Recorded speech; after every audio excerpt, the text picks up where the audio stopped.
नमस्कार साथियों, स्वागत है एक बार फिर आप सभी का आपके अपने YouTube चैनल एजुकेशन गुरुजी राजस्थान में। दोस्तों, कल की कक्षा में हमने वातावरण के बारे में पढ़ा, वातावरण के प्रकार पढ़े, ठीक है। बाह्य वातावरण, आंतरिक वातावरण, सामाजिक वातावरण, इसके बारे में पढ़ा और वृद्धि और विकास के बारे में भी हमने थोड़ा बहुत पढ़ा। लेकिन फिर से वापस से स्टार्ट कर रहे हैं वृद्धि और विकास, जिसमें वृद्धि को देखते हैं। सबसे पहले वृद्धि क्या होती है? वृद्धि जो आपके शरीर में ऊंचाई, भार तथा आकार में बढ़ती है, वही क्या है? वृद्धि है। शरीर में ऊंचाई का बढ़ना, ऊंचाई, भार का बढ़ना व आकार का बढ़ना। शरीर में ऊंचाई, भार व आकार का बढ़ना ही क्या है? वृद्धि है, ठीक है ना। वृद्धि क्या है? आपके शरीर की वृद्धि होती है। जैसे ऊंचाई में, हाइट में, अगर आपकी हाइट बढ़ रही है तो क्या हो रहा है? आपके शरीर की वृद्धि हो रही है, ठीक है। और अगर भार बढ़ रहा है तो भार में वृद्धि हो रही है, आकार बढ़ रहा है तो आकार में वृद्धि हो रही है। मांसपेशियों का बढ़ना, हड्डियों का बढ़ना, ठीक है, ये भी इसी में आएगा। मांसपेशियों का बढ़ना,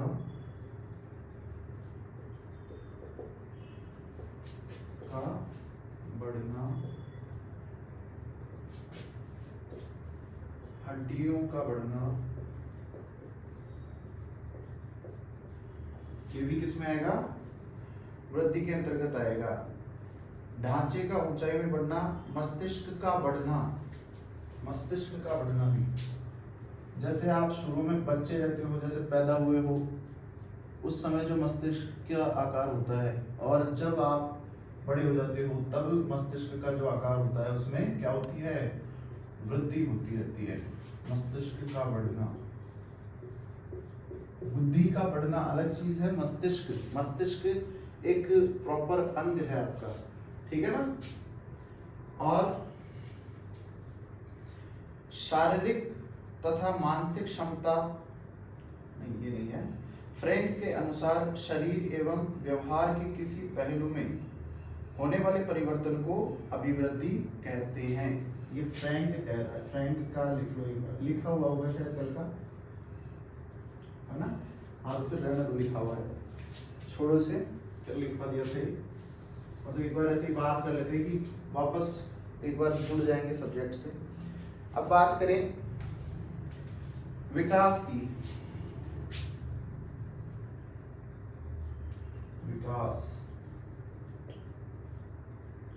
विकास क्या है? बालक की शारीरिक व मानसिक परिवर्तन की गुणात्मक अवस्था। बालक की शारीरिक व मानसिक परिवर्तन की गुणात्मक अवस्था क्या है? विकास है, ठीक है। यह मानसिक, भावनात्मक तथा बौद्धिक पक्ष से संबंधित है। ये मानसिक, भावनात्मक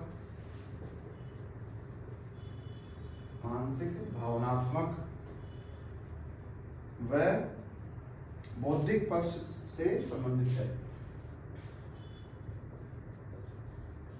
बौद्धिक पक्ष से संबंधित है,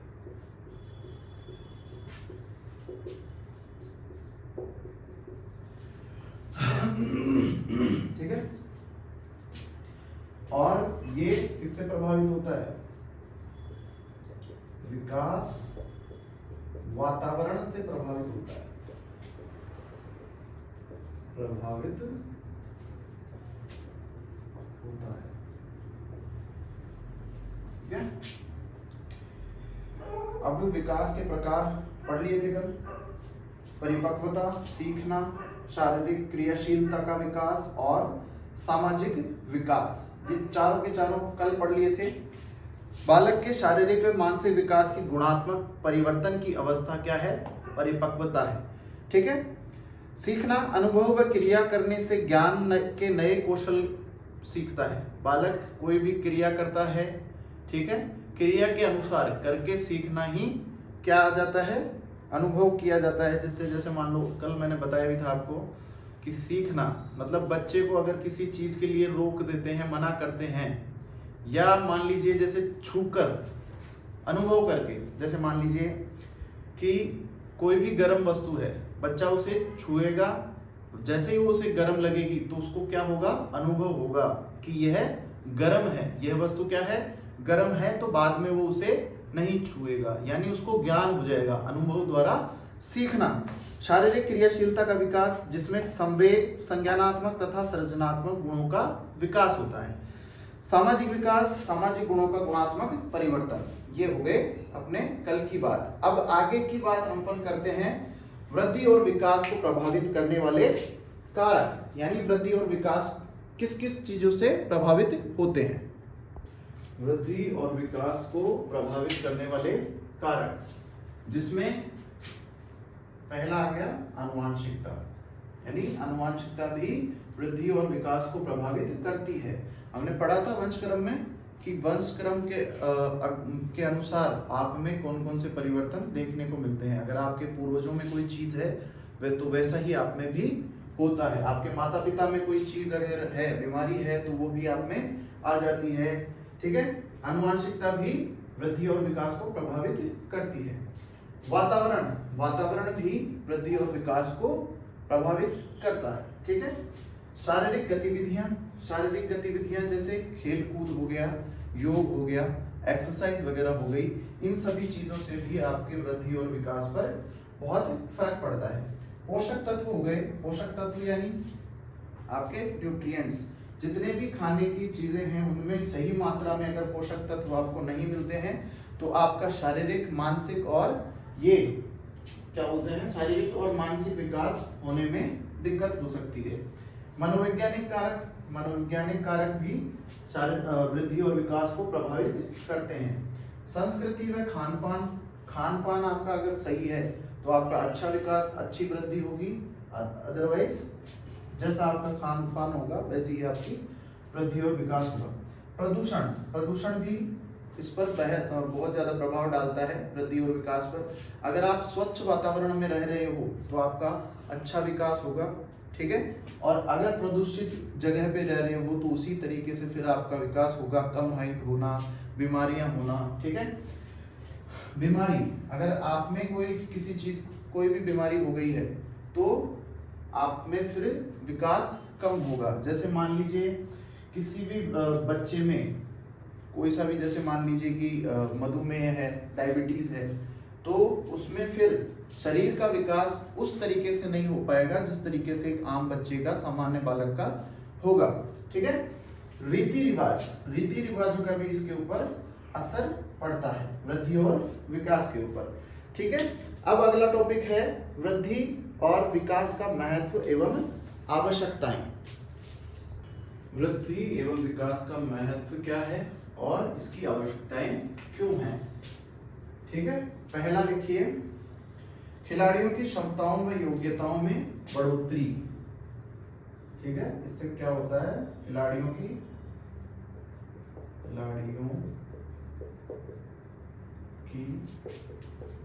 योग्यता व क्षमताओं में क्या होती है, बढ़ोतरी होती है। अगर अच्छे से शारीरिक विकास हो रखा होगा तो अच्छे खिलाड़ी होंगे। ठीक है ना। बालकों में वृद्धि व विकास के स्तर में बढ़ोतरी होती है, इनका स्तर बढ़ता है।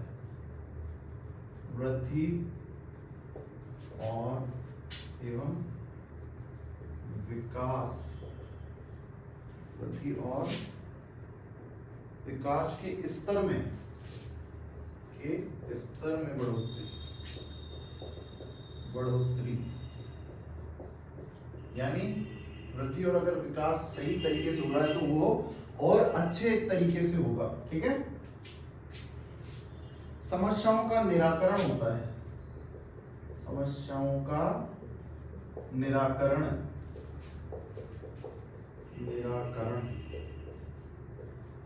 नेक्स्ट, राष्ट्रीय विकास में भागीदारी का निर्धारण, राष्ट्रीय विकास, देश का विकास कब कर पाएगा? जब उसका खुद का विकास ढंग से हुआ होगा। अगर खुद का ही विकास ढंग से नहीं हो रखा तो राष्ट्र का क्या विकास करेगा? राष्ट्रीय विकास में भागीदारी का निर्धारण,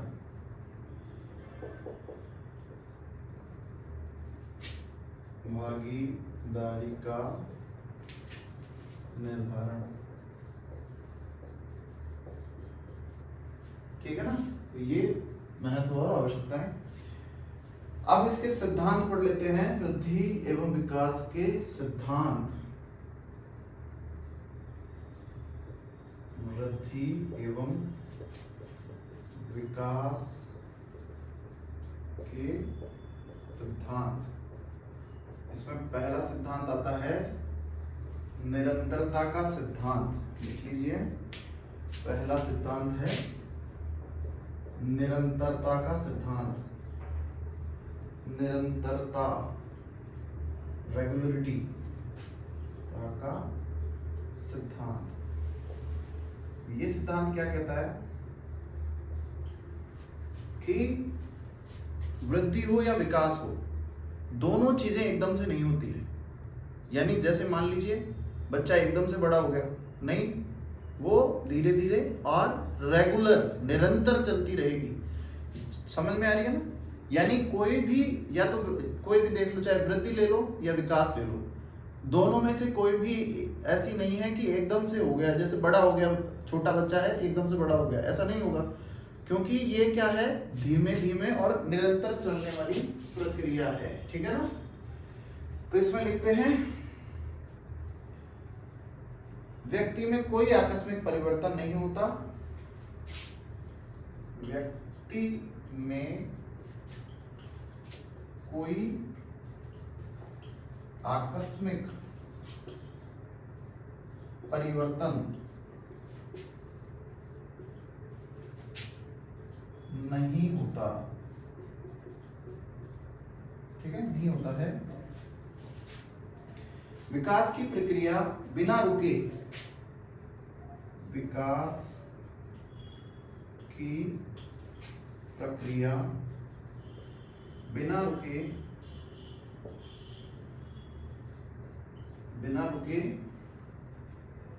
निरंतर चलती रहती है, निरंतर चलती रहती है। कौन सा सिद्धांत है ये? निरंतरता का सिद्धांत। ठीक है ना। अब मैं एक बार ये मार्कर चेंज कर लेता हूँ, स्याही खत्म हो गई है। ठीक है ना। तो ये क्या कह रहा है? व्यक्ति में कोई भी आकस्मिक परिवर्तन नहीं होगा, यानी कोई भी व्यक्ति हो उसमें एकदम से कोई भी विकास नहीं हो सकता या वृद्धि नहीं हो सकती। ठीक है ना। ये क्या है? बिना रुके, यानी रुकती नहीं है ना एकदम से होती है। विकास की प्रक्रिया बिना रुके निरंतर चलती रहती है। माँ के गर्भ से ही यह प्रक्रिया प्रारंभ हो जाती है। माँ के गर्भ से ही यह प्रक्रिया प्रारंभ हो जाती है,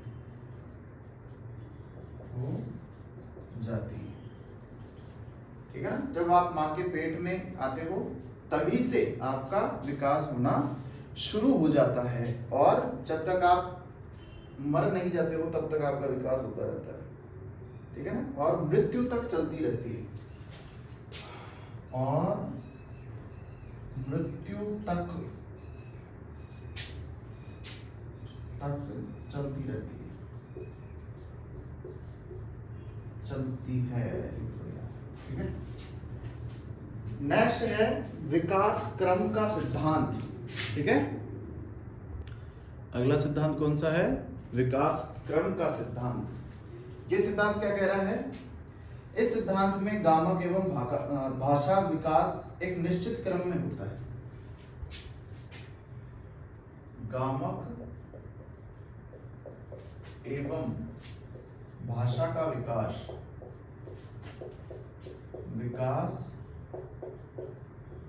एक निश्चित क्रम में होता है।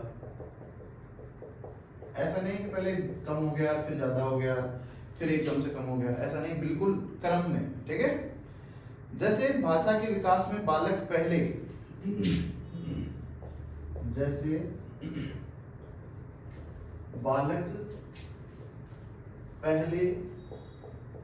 सुनता है। बालक पहले क्या करेगा? सुनेगा। आप कुछ भी बोलोगे उसको सुनेगा, उसके बाद में बोलता है, बोलना सीखता है, उसके बाद क्या करता है? बोलता है, फिर पढ़ता है, और बाद में उसे लिखता है। ये सबने पढ़ा हुआ होगा, LSRW, ठीक है ना?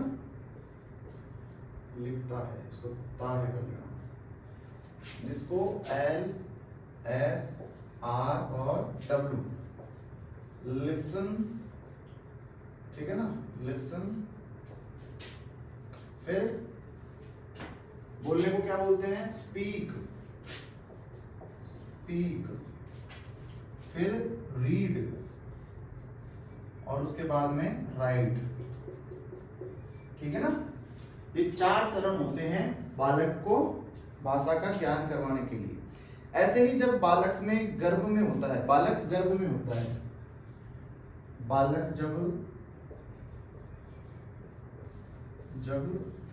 गर्भ में होता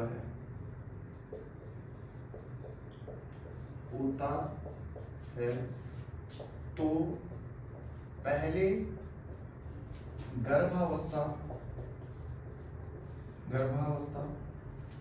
उसके बाद बाल्यावस्था, उसके बाद बाल्यावस्था नहीं है, शैशवावस्था, एकदम से याद है, शैशवावस्था। ठीक है ना? फिर उसके बाद में शैशवावस्था के बाद में बाल्यावस्था के बाद में किशोरावस्था, और इसके बाद में आती है फिर युवावस्था। तो ये एक तरीके से क्या हो रहा है? क्रम के अंदर ही विकास होता है। ठीक है, यानी बालक पहले सुनता है, ये दो छोड़ो, गामक एवं भाषा का विकास एक निश्चित क्रम में होता है। ठीक है, शारीरिक हो या सीखने का हो, समझ में आ रहा है? यानी कि बालक पहले सुनता है, उसके बाद बोलता है, बालता है कर दिया क्या, बोलता है, फिर पढ़ता है, और उसके बाद में उसे लिखता है, यानी LSRW। ये 4 चरण हैं बालक को भाषा का ज्ञान कराने के। ठीक है, उसके बाद आता है ये, जैसे जब बालक गर्भ में होता है तो उसका विकास देखिए कैसे क्रम से होता है। पहले वो गर्भ में रहेगा, उसके बाद में जब वो बाहर आता है तो एक शिशु के रूप में बाहर आता है, फिर उसके बाद में शैशवावस्था के बाद में वो एक बालक का रूप ले लेता है, बाल्यावस्था में आ जाता है। बाल्यावस्था को जैसे ही वो कंप्लीट करता है वो एक किशोरावस्था, किशोर बन जाता है। ठीक है, उसके बाद में फिर वो एक युवा बन पाता है। समझ में आ गया? यह है विकास क्रम का सिद्धांत, यानी क्रम से, निश्चित क्रम से विकास होता है। ये क्या है? विकास क्रम का सिद्धांत। अगला है विकास की दिशा का सिद्धांत। हाँ, विकास की दिशा का सिद्धांत अभी तो पढ़ा था, विकास की क्रम का सिद्धांत, जो कि एक निश्चित क्रम में होता है। लेकिन ये सिद्धांत ये कह रहा है कि विकास एक निश्चित दिशा में होता है, यानी सिर से पैर की ओर। इसके अनुसार विकास कैसे होता है? सिर से पैर की ओर, एक निश्चित दिशा में होता है। बालक का विकास सिर से पैर की ओर होता है। बालक का विकास सिर से पैर की ओर, पैर की ओर होता है। ठीक है। इस विकास को मस्तक बोधमुखी विकास भी, इस विकास को बोल रही हुई, इस विकास को मस्तक बोध विकास, ठीक है ना, मस्तक बोध विकास या केंद्र से परिधीय विकास, या केंद्र से परिधीय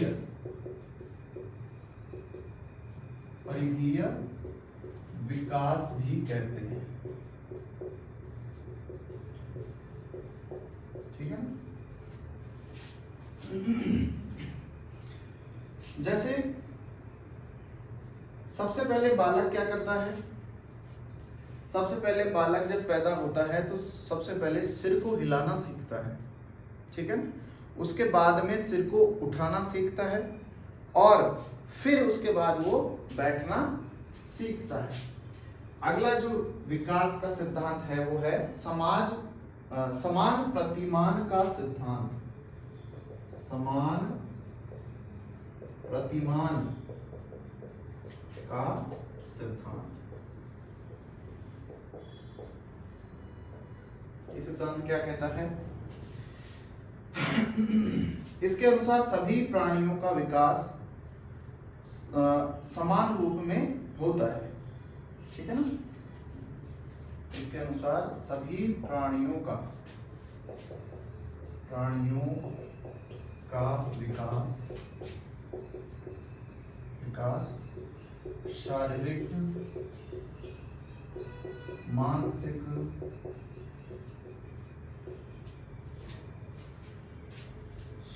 मानसिक, भाषा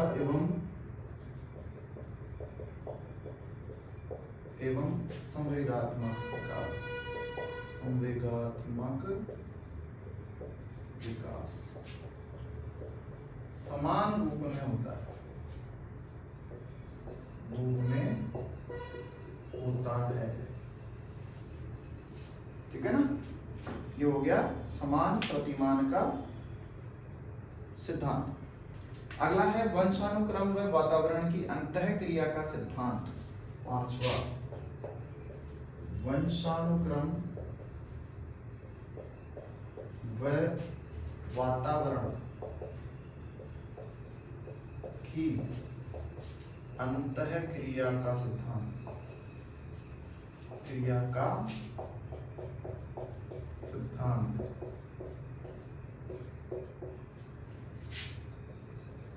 ठीक है। ये सिद्धांत क्या कह रहा है? बालक का विकास न केवल वंशानुक्रम और वातावरण के कारण वर्ण दोनों की अंतःक्रिया के कारण होता है। यानी केवल एक से नहीं होगा, दोनों क्रिया होगी तभी बालक का विकास सुचारू रूप से होगा। केवल वंशानुक्रम ही विकास नहीं कर सकता और केवल वातावरण ही बालक का विकास नहीं कर सकता। दोनों की परस्पर क्रिया होगी तभी बालक का सुचारू रूप से क्या होगा? विकास होगा। ठीक है ना। क्या कह रहा है ये? बालक का विकास न केवल वंशानुक्रम, बालक का विकास न केवल वंशानुक्रम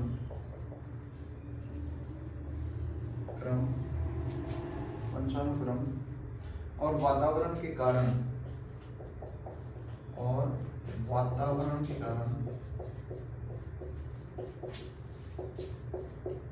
वरण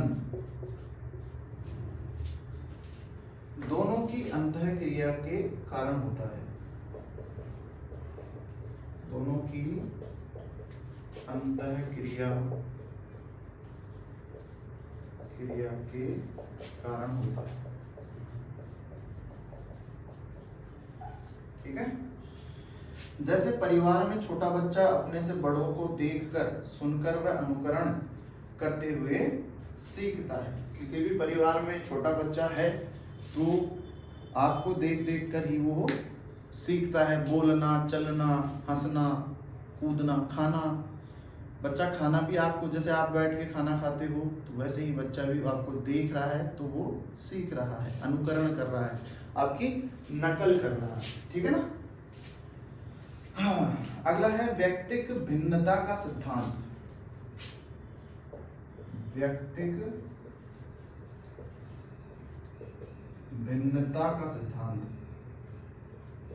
भिन्नता का सिद्धांत। ये सिद्धांत क्या कहता है? एक ही आयु के दो बालक तथा बालिकाओं के शारीरिक, मानसिक, भाषा एवं संवेगात्मक विकास में भिन्नता होती है। यानी एक ही आयु के दो बच्चे हैं, मान लीजिए कि दोनों ट्विंस हैं, लेकिन फिर भी उनके अंदर मानसिक विकास, शारीरिक विकास दोनों अलग अलग होता है, भिन्न होता है, एक जैसा विकास नहीं होता है। हालांकि ट्विंस होने के कारण वो दिख एक जैसे सकते हैं, लेकिन उनका मानसिक विकास एक जैसा नहीं होगा। कुछ भी उनमें भिन्नता हो, लेकिन उनमें भिन्नता अवश्य रहती है। ठीक है। तो ये क्या कहता है भिन्नता का, व्यक्तिगत भिन्नता का सिद्धांत, कि बालक बालिकाओं के शारीरिक, मानसिक, भाषा एवं संवेगात्मक विकास में भिन्नता रहती है। समान आयु के बालक बालिकाओं, समान आयु के बालक बालिकाओं के शारीरिक,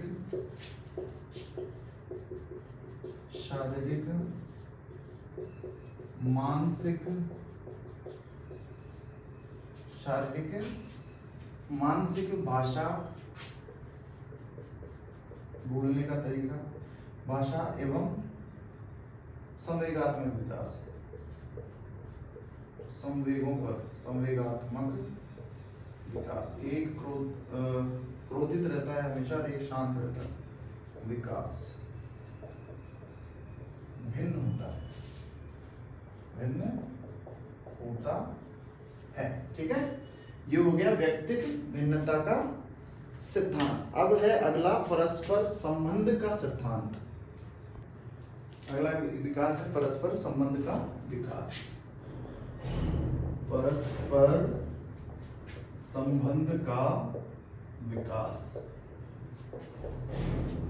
परस्पर संबंध का विकास। ये क्या कह रहा है? ये कह रहा है कि बालक के विकास के सभी स्वरूप, चाहे शारीरिक हो, मानसिक हो, सामाजिक हो या संवेगात्मक हो, एक दूसरे से परस्पर संबंधित होते हैं। ठीक है ना। जैसे जिसका शारीरिक विकास अच्छा हुआ है वो मानसिक रूप से भी सही होगा। समझ में आई? यानी शरीर और मानसिक स्थिति दोनों का परस्पर क्या हुआ? संबंध हुआ। ठीक है। लिखिए, बालक के विकास के सभी स्वरूप, बालक के विकास के सभी स्वरूप, शारीरिक हो गया, शारीरिक, मानसिक, सामाजिक एवं संवेगात्मक विकास। ठीक है ना। एक दूसरे से परस्पर संबंधित होते हैं, विकास होता है एक दूसरे से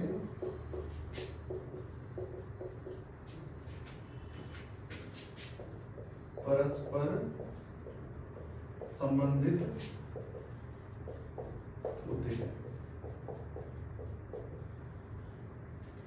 ठीक है ना। बालक के विकास के सभी स्वरूप चाहे शारीरिक, मानसिक, सामाजिक एवं संवेगात्मक एक दूसरे के परस्पर संबंधित होते हैं या संबंध रखते हैं। ठीक है, जैसे कहावत है, जो शरीर से स्वस्थ होता है उसका मानसिक स्तर भी अच्छा होता है और वह सामाजिक कार्य करने में भी आगे रहता है। अगला है एकीकरण का अंतिम एकीकरण का सिद्धांत।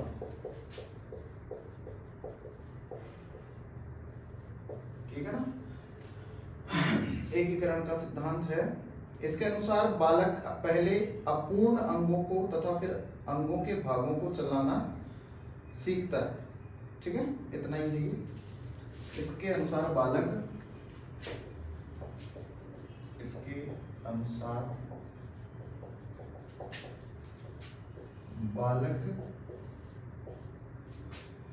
अपने अपूर्ण अंगों को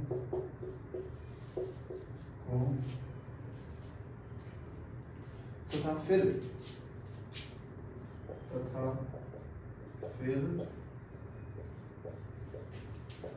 अंगों के भागों को